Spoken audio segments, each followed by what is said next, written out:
Hello everyone and welcome back to Freedom Through Confidence. My name is Ben, and in this video today we're going to be talking about how to get rid of doubt and fear. Now, doubt and fear are one of those things that always get in the way of confident expression and really living your best life. So many parts of the things that we want to do in life are held back because we doubt ourselves, or we doubt what the outcome will be, or we're afraid of what the outcome would be, afraid of what will happen to us, afraid of what people will think of us. And it seems like doubt and fear is the barrier to us getting what we want out of life. So I'm going to be talking a little bit about how we can learn to overcome our own personal doubt, how we can learn to overcome fear, and that way live a more confident life. So here's the first thing that you're going to need to know about doubt and fear. It is always going to be there to one extent or another. It's not something that you can 100% get rid of. It is only something that you can reduce and learn how to manage in a more effective way. And that's what I'm going to be talking about in this video, how to manage and reduce your fear and doubt in an effective way.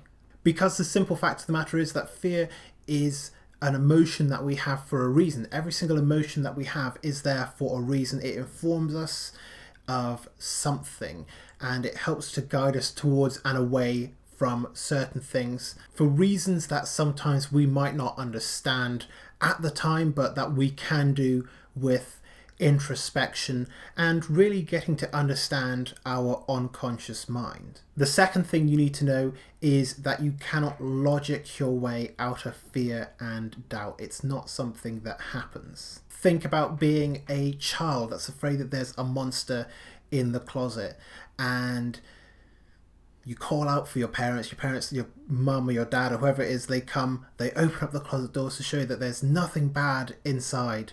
And for a little while you feel comforted, you don't feel afraid, you feel brave until they leave the room.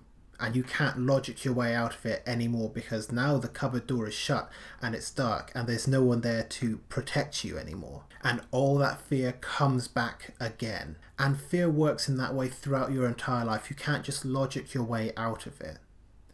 It is an emotional problem which requires an emotional reaction. It requires understanding of that emotion. It requires acceptance of it so that you can move forward in an effective way. So how do we actually go about understanding what our doubt or our fear actually means, and thereby use it in a more effective way? Because all of our emotions, regardless of whether we think that they are positive or negative, can have either impact in our life. Even though anger is usually perceived as a negative emotion, you can channel anger in positive ways.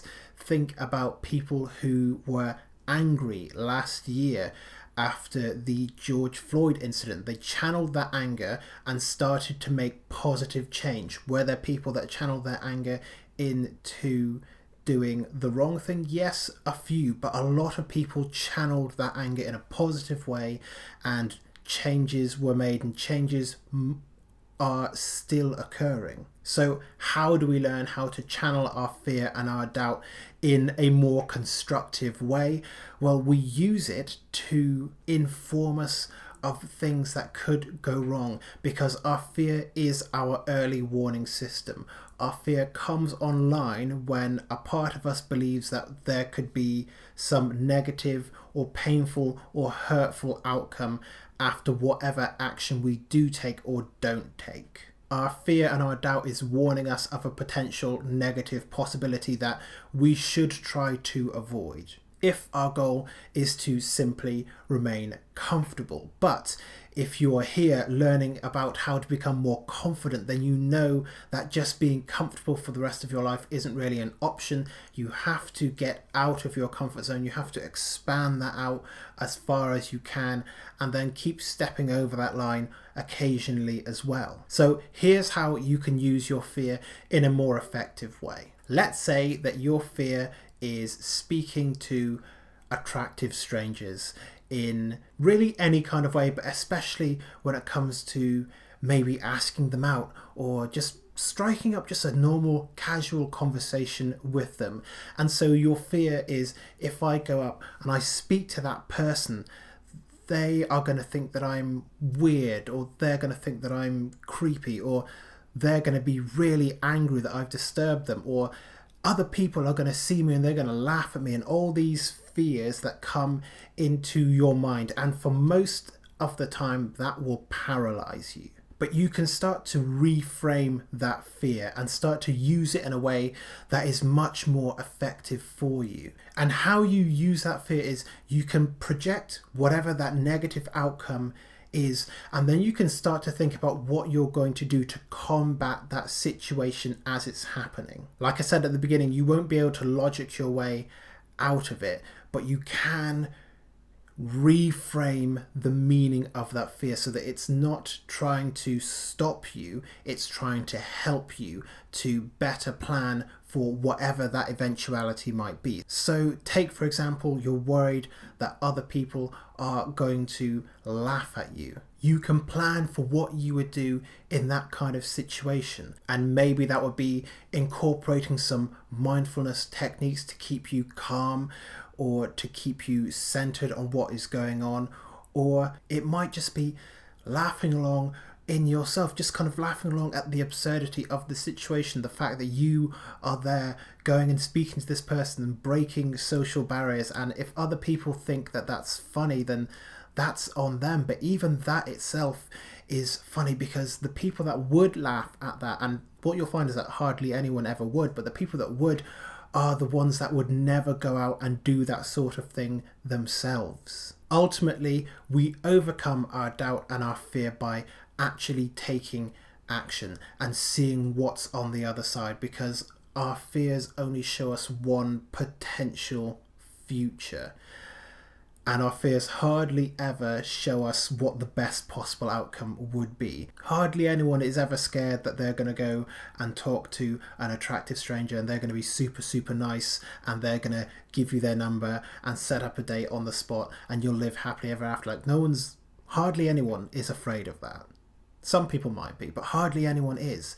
Our fears always show us what it believes might be the worst possible outcome. And so the only way to move past those fears is, first of all, you reframe it. You use those fears to think about and plan what you're going to do if that worst case scenario arrives. Like if you go and speak to that attractive stranger and they just laugh in your face and you think, oh, what am I going to do after that? Well, you can call up a good friend and talk to them about it, and you can either talk about how that was pretty horrible of them, or, just have a laugh about it together, about the absurdity of the entire situation. It entirely depends on how you want to reframe that experience. But once you know what you're going to do, if that situation arrives, then you actually have to do it. And I'm going to be making more videos on how to overcome your fears surrounding social anxiety and other situations like that in the future, which are going to give much more practical techniques, how to get over the fear of being rejected, embarrassed, and so on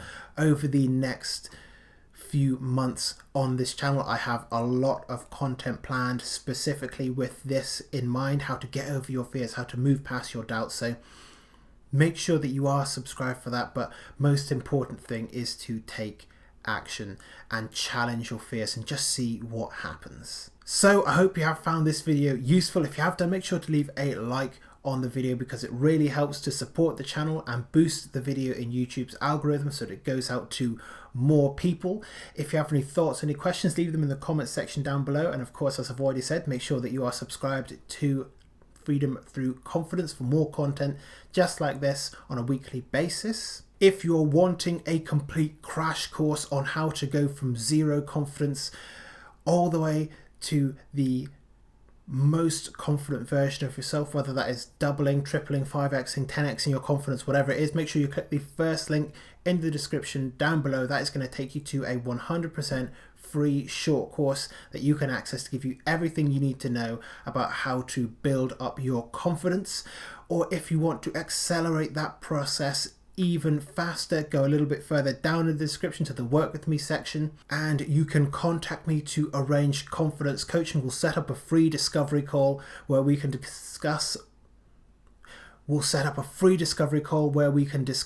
or not confidence coaching is the right call for you, and then we can move forward from there. But otherwise, as always, thank you very much for making it all the way to the end of this video, and I look forward to seeing you in future videos here on this channel very soon.